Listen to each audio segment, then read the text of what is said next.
베드로전서의 마지막 부분입니다.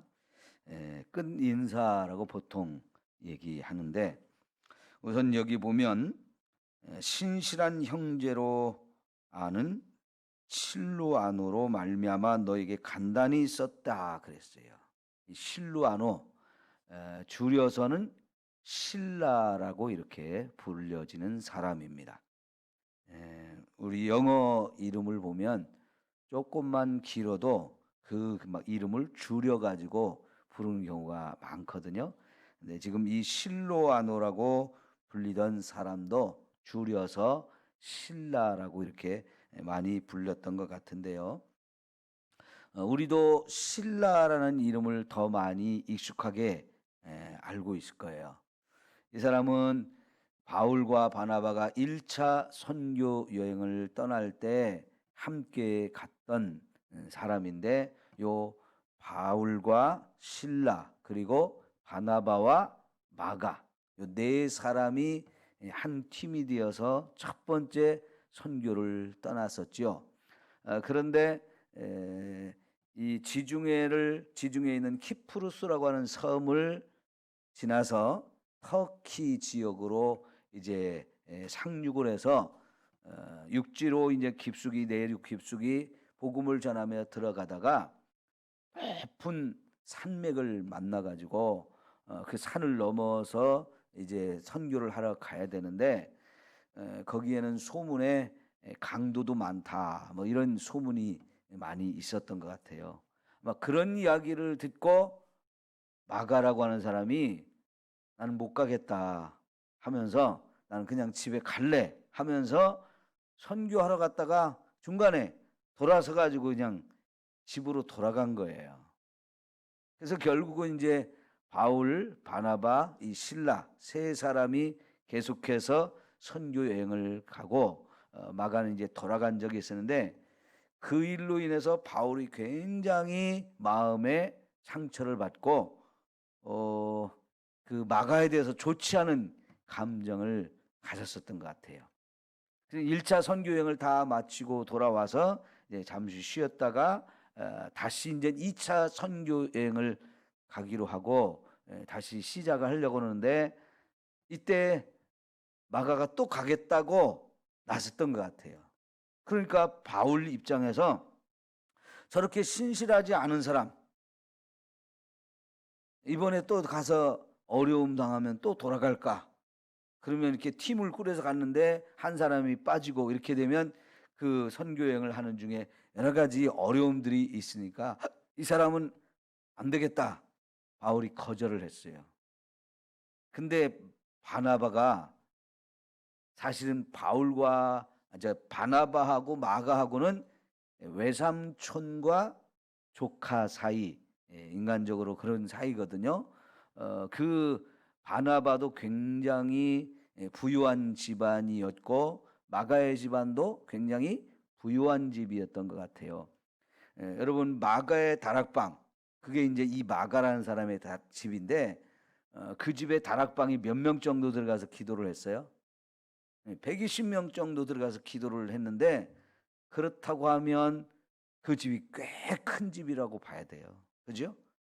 다락방에 한 120명 정도가 들어가서 매일같이 기도하는 그런 정도 규모라고 하면 집이 꽤 컸던 집안이고, 그러면 이 집안 자체가 굉장히 부유한 집이었던 것 같은데, 그 마가의 어머니가 굉장히 믿음이 좋아가지고 예수님과 그 사도들 이제 예루살렘에 오면 그 집에서 주로 많이 머물고 그랬던 인연으로 이 마가의 다락방에 많은 사람들이 함께 모여서 기도도 하다가 성령 충만함을 받았고요. 거기가 예수님과 제자들의 마지막 최후의 만찬 석상이기도 해요. 여러분이 낮이 밝을 때 이쪽에 그림에 마가의 다락방 최후의 만찬 그림이 나오는데, 사실은 이 그림은 마가의 다락방을 생각하고 그린 그림이 아니고요. 그 만찬상 그것만 이렇게 이제 마가의 다락방이라고 생각하고 이렇게 그렸지만 전체적인 배경은 그 마가의 다락방의 배경이 아니에요. 로마의 그 그림을 그린 사람, 그 시대의 그 지역 사람들의 어떤 지배 구조를 따라 만든 그런 그림인 것 같아요. 어쨌든 간에 굉장히 의미가 있는 아주 기념비적인 그런 장소라고 볼 수 있죠. 그런 그 마가와 또 그의 외삼촌이었던 바나바도 사도행전에 보면 초대교회에서 밭을 팔고 해가지고 사도들 앞에 놓아서 가난한 사람들을 돕게 했던 일에 앞장섰던 사람이라고 볼 수 있고요. 그리고 굉장히 성품이 좋고 믿음도 좋아가지고 막 이렇게 화해시키는 일, 또 남들 섬기는 일, 어려운 일 당한 사람을 막 이렇게 위로하는 일, 이런 일들을 아주 잘하는 사람으로서 초대교회에서 인정을 받았던 그런 사람이다 보니까 안디옥 교회에 처음으로 이렇게 파송받아 가가지고 교회를 잘 세워가는 일을 했던 사람이고, 바울이라는 사람을 발탁을 해서 이 안디옥 교회가 막 부흥하니까 함께 이 교회를 좀 세워가자, 같이 나하고 동역하자 해가지고 바울을 예수님 만나고 나서 이제 아라비아 사막이라든가 자기 고향이라든가 이런 데 다니면서 막 혼자 기도하고 말씀을 하나님으로부터 받아서 연구하고 이런 준비를 하고 있던 사람을 바나바가 처음으로 이렇게 발탁을 해서 같이 사역을 시작했던 사람이거든요. 이 바나바와 마가의 관계가 그런 외삼촌과 조카 사이의 관계인데, 바울은 그래도 안 된다는 거예요. 바나바가 그래도 또 데리고 가자. 지난번 그랬지만 이제는 자기도 깨달은 바가 있어서 좀 사람이 변하지 않았겠느냐 하면서 데리고 가자고 하니까는 바울이 끝까지 반대를 해가지고 결국은 2차 선교는 어떻게 됐어요? 둘이 그럼 팀을 나누자. 바나바는 마가를 데리고 가고 바울은 실라를 데리고 각각 다른 데로 가자 해가지고 결국은 두 번째 선교 때는 나눠지게 되는데, 그것이 마가라고 하는 사람 때문에 그랬던 거예요. 자, 그런데 이제 이 실라라고 하는 사람이 바울과 함께 이제 선교 여행을 계속 다니게 되고, 바나바는 이제 마가와 이렇게 함께 다니게 되는데, 안타깝게도 사도행전이나 또 성경에 이제 서신서나 이런 데서 보면 바나바 얘기는 거의 소개가 되고 있지 않아요.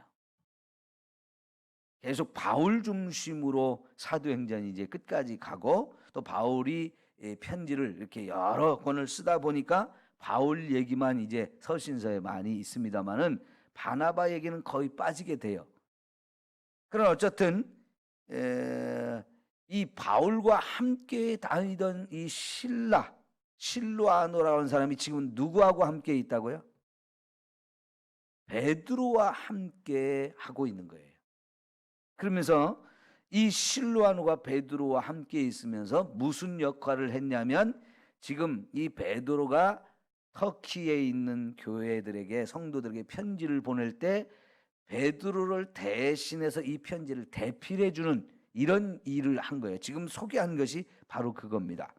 실로아노로 말미암아 너에게 간단히 써서 권하고 그랬죠. 이 실로아노가 쓴 거예요. 그러니까 불러주기는 베드로가 불러주고 어떤 내용을 쓰자고, 그러면 그걸 받아가지고 실로아노라는 사람이 다 빨리빨리 이렇게 기록을 해가지고 이 편지가 완성이 됐고, 이것을 이제 터키에 있는 성도들에게 보냈던 내용이지요. 여러분, 지금도 서양에서 나오는 영화나 드라마 같은 거를 보면 조금 이제 명망이 있고 지식이 있고 이런 사람들이 편지를 쓰는 장면을 보면은 뭔가 그걸 대신 써주는 사람들이 많이 나와요.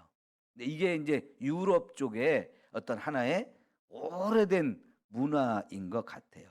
어떤 사람이 자기가 직접 쓰기도 하지만은 그렇지 않은 경우에 이렇게 편지를 대신 써주는 역할을 하는 사람들이 있는데, 바울도 그렇게 많이 했고요. 이 베드로도 베드로 전서를 쓸 때는 실로아노를 통해서 썼고, 베드로 후서는 실로아노가 없어진 것 같아요. 그래서 베드로가 직접 쓴 것이 베드로 후서라고 이제 볼 수 있는데, 어쨌든 이 실루아노가 꽤 상당히 지식이 있는 사람이고 배운 사람이고 하다 보니까 문장을 쓰는데 상당히 능숙했던 사람인 것 같아요. 그래서 결국은 실루아노가 베드로와 함께 사역을 하면서 이 편지를 쓰게 되는데, 사실 이 실루아노는 고린도 전서나 데살로니가 전서 후서도 이 사람이 썼던 편지라고 볼 수 있어요. 바울과 함께 있을 때는 바울이 쓰는 편지를 일부를 이렇게 대필해서 써주기도 했었고, 이제 바울이 감옥에 갇히면서 이제 베드로가 이 로마에 왔고, 그리고 베드로와 함께 또 실라가 함께 사역하면서 베드로의 일을 옆에서 이렇게 돕는 역할을 했던 것으로 우리가 짐작을 하고 확인을 할 수 있는 거예요. 자, 그러면 여러분, 여기 이제 편지를 마지막 마무리하면서 베드로라는 사람, 그리고 실라라고 하는 사람, 그리고 마가라는 사람, 이 세 사람이 등장하는데, 저는 이 사람들의 이야기를 생각하면서 평생 주님을 위해서 이렇게 살다가 생명을 주께 바친 사람들이다 하는 생각이 들어서, 아까 찬송가 내 평생 소원 이것뿐 주의 일 하다가 이 세상 이별하는 날 주 앞에 가리라. 이 찬송가 가사가 퍼뜩 떠올랐어요. 그래요, 여러분. 참 우리가 본받아야 될 너무나 귀하고 아름다운 모습이죠. 사랑하는 성도 여러분, 정말 저와 여러분이 평생 주님을 섬기다가 주님이 오라고 하시면 감사함으로 기뻐하며 하나님 나라로 갈 수 있기를 축원합니다. 이런 소망을 갖는다는 거, 이걸 내 평생의 소원으로 삼는다는 거, 참 멋지고 아름다운 일이죠. 어제도 우리가 그저께죠, 5장 4절에 양무리의 본이 되라 하는 말씀을 이제 보았는데, 그래요, 저와 여러분은 좋은 모델들을 자꾸 보고 닮고 본받으려고 노력하는 게 필요해요. 그럼 내가 알지 못하던 걸 특별히 깨닫고 그렇게 살려고 몸부림쳤던 사람들을 보면 참 훌륭하고 참 멋지거든요. 예? 근데 지금 여기 실루아노, 베드로, 마가 이런 사람들 다 우리의 너무나 멋진 모델이에요.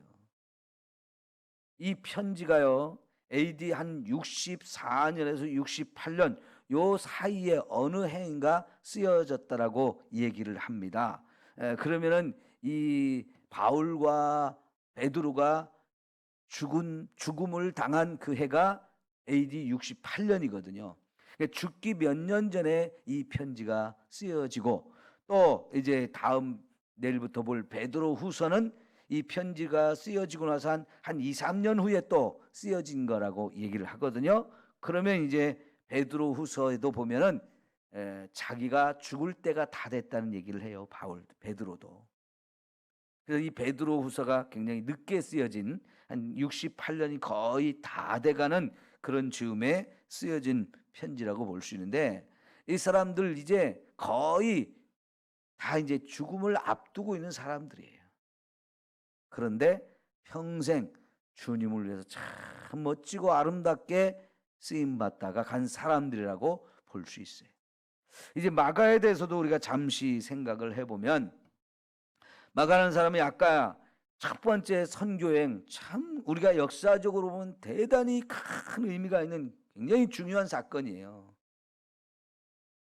역사적으로 아주 중요한 사건인데도 불구하고 현장에, 그 역사적인 순간, 역사적인 현장에 있다는 건 굉장히 큰 축복이고 영광인데, 그 역사적인 의미를 잘 깨닫지 못할 수도 있고요. 이 마가의 믿음이 그만큼 그때는 어린 믿음이었던 것 같아요. 연약한 믿음이었던 것 같아요. 그러니까 이런 고난의 문제에 앞에 딱 서가지고 나 이거 힘들다 하면서 나는 그냥 집으로 갈래 하고 되돌아갔던 정도로 믿음이 연약했던 사람인 것은 맞는 것 같아요. 이 사람 때문에 결국은 두 번째 선교에서 바울과 바나바가 팀이 나누어지고 같이 가지 못하는 이런 불상사도 생겼어요. 여러분, 좋은 동역자들을 만나서 평생 함께 한다는 것은 참 큰 축복이거든요. 예? 좋은 동역자 만나서 그렇게 한다는 건 정말 귀하고 아름다운 축복인데, 이 동역자들끼리, 너무너무나 좋은 동역자들끼리 이 마가라는 사람 때문에 서로 다투고 또 헤어져야 된다는 거. 그러니까 참 불행한 일인데, 그런 빌미를 제공한 사람이 마가였어요. 그런데 여러분, 마가도 시간이 지나면서 굉장히 믿음이 성숙한 사람이 되었고요. 결국은 우리가 뭡니까?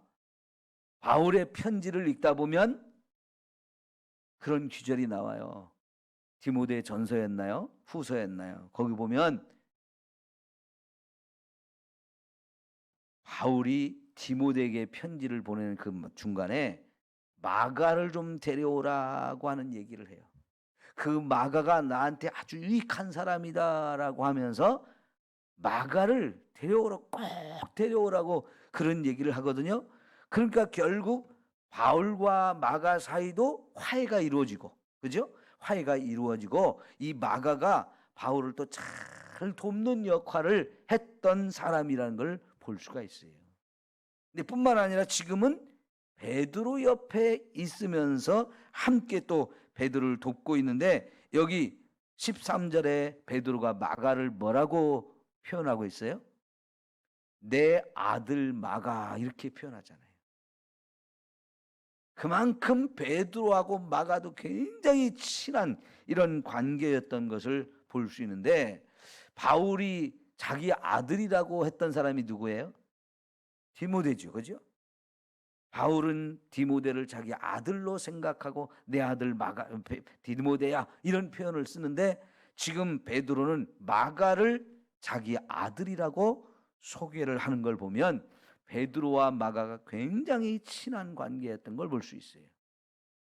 그런데 여러분, 이 마가가 어떤 사람이냐? 우리가 복음서에 마가복음이 있죠. 이 마가복음을 쓴 사람이에요. 그러니까 이 마가도 굉장히 대단한 사람인 거예요. 그런데 신학자들은 이 네 개의 마태, 마가, 누가, 요한복음 중에서 제일 먼저 쓰여진 것이 마가복음이라고 생각하는 사람이 굉장히 많아요.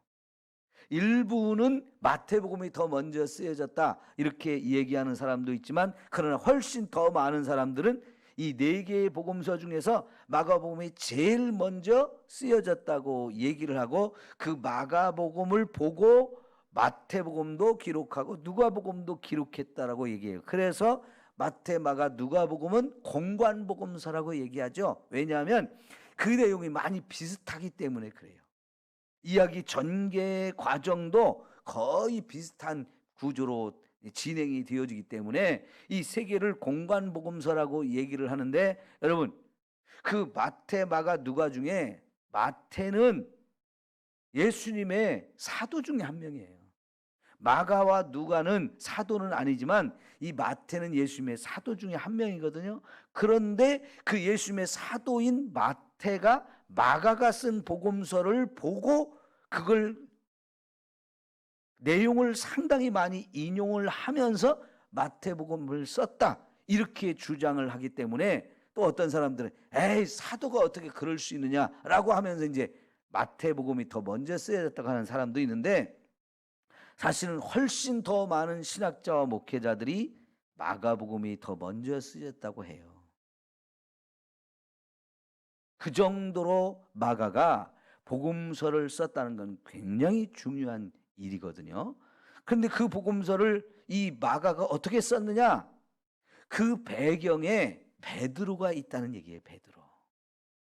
그 뭔 얘기냐면요, 오랜 시간 마가가 베드로를 따라다니면서 복음 전하는데 협력을 하는데 무슨 일을 했냐면, 사실 이제 베드로라는 사람은 갈릴리 바닷가에서 고기를 잡던 어부 출신이잖아요. 그래가지고 많은 사람들이 베드로는 공부를 많이 못한 사람이라고 이야기를 하고, 거기에 비해서 바울은 공부를 많이 한 사람이에요. 그러니까 바울은 성경을 많이 쓰는 일을 했던 거고, 베드로는 그 성경을 쓰는 일을 거의 못했던 거예요. 배움이 좀 부족하다 보니까. 그래서 사실 이제 베드로 전서와 후서를 비교해 보면, 베드로 전서는 실루아노가 대피를 했기 때문에 문장이 상당히 부드럽고 잘 쓰여진 그런 편지라고 하면, 베드로 후서는 베드로가 직접 썼기 때문에 굉장히 투박하고 거친 언어들이 많다고 그래요. 저 정도 실력 가지고는 이 베드로 전서와 베드로 후서의 문장을 헬라어로 비교할 만큼 실력은 안 됩니다만은, 신학자들은, 수준이 있는 이런 신학자들은 이 두 개의 성경을 비교해 보면서 베드로후서는 굉장히 거친 문장으로 쓰여졌다고 이렇게 얘기를 하거든요. 그거는 그만큼 베드로가 배운 것이 좀 짧기 때문에 그렇다는 얘기를 합니다.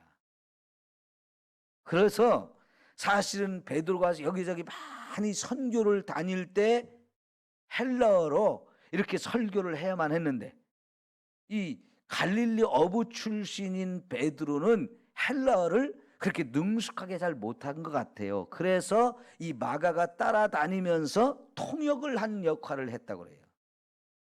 그러니까 여러분, 직접 통역을 하는 사람이 필요했는데, 그걸 직접 통역하는 일을 마가가 오랜 동안 하다 보니까 베드로를 통해서 설교를 가장 많이 들은 사람이잖아요.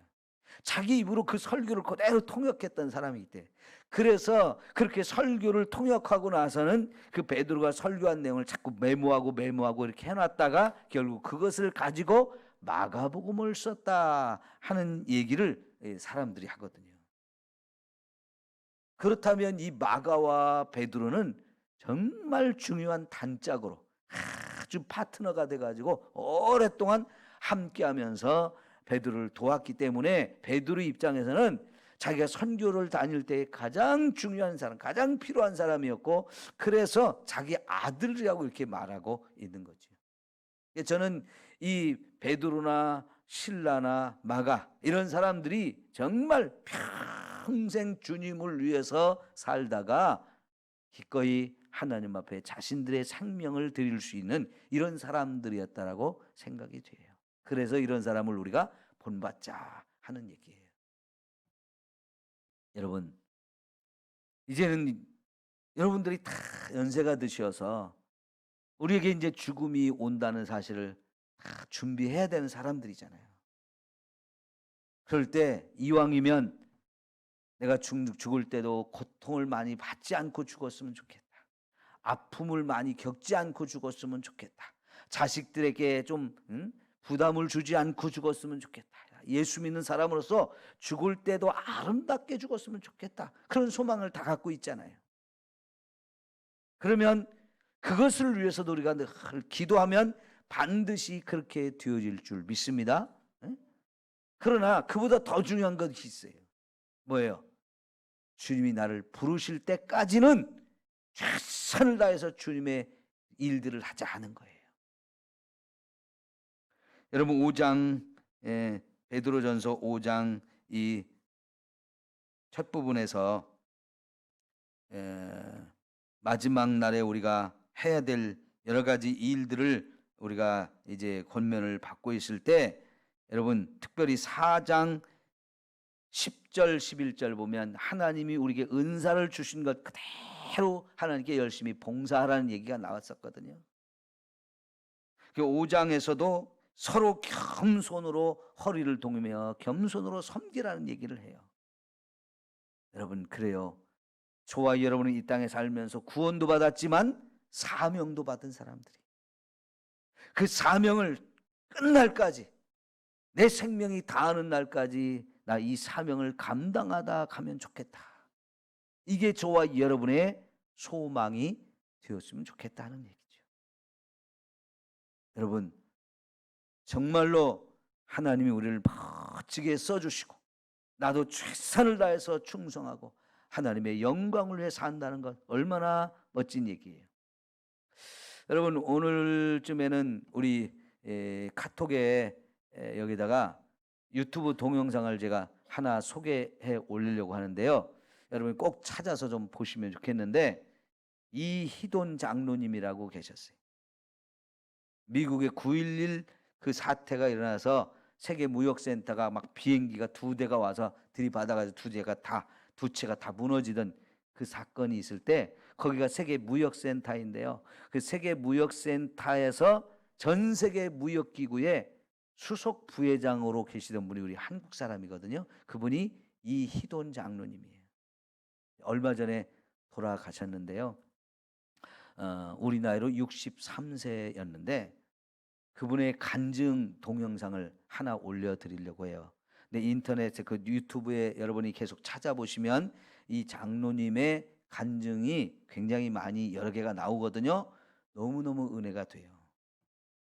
그분 정말 세계적으로 유명한 그 세계무역기구의 수석 부회장으로 일을 하셨던 분인데, 죽기 한 달 전에 위암이 생겨가지고 발견돼가지고 한 달 정도 그렇게 좀 위암으로 있다가 급격하게 돌아가신 분인데요.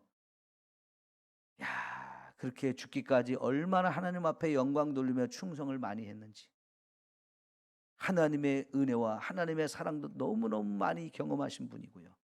간증 설교인데 간증 자체가 너무너무 은혜가 넘치는 그런 분이기 때문에 여러분이 꼭 한번 들어보세요. 저도 참 부럽고 존경스러운 분인데, 야, 여러분 그렇게 주님을 위해 살다 우리가 가야 돼요. 주님을 위해 살다가 이 세상에 이것저것 자꾸 마음 뺏겨가지고 그냥 다른 일 하다가 주님이 오라고 하시니까 허겁지겁 이렇게 가서는 안 돼요. 우리가 나이를 먹을수록 세상에서 하던 일들 다 내려놓을 수밖에 없는데요. 그러면 그럴수록 감사하면서 이제 남은 시간 내가 정말 주님을 위해서 불꽃같이 그냥 끝까지 내 몸을 다 살라서라도 주님을 위해서 살아야지. 그렇게 살다가 하나님 나라로 가는 저와 여러분이 되기를 소망합니다. 우리 얼마 안 남았어요. 이 세상에 남은 시간이 얼마 안 남았어요. 그렇다면 여전히 이 나이가 많이 들었는데도 세상 일 때문에 분주하고 세상 일 때문에 내 마음 뺏기고 그럴 게 아니고요. 오직 살아도 주를 위해서, 죽어도 주를 위해서 주의 영광을 돌리는 삶이 되어야 된다 하면서 끝까지 주님 나라를 위해서 바라보면서 충성하고 헌신하며 사는 저와 여러분이 되기를 축원합니다. 그래야 하나님 앞에 섰을 때 잘하였도다 착하고 충성된 종아, 이런 말을 들을 거 아니겠어요? 여러분 꼭 그렇게 정말 멋지고 아름다운 인생 살아갈 수 있기를 축원합니다. 기도합시다.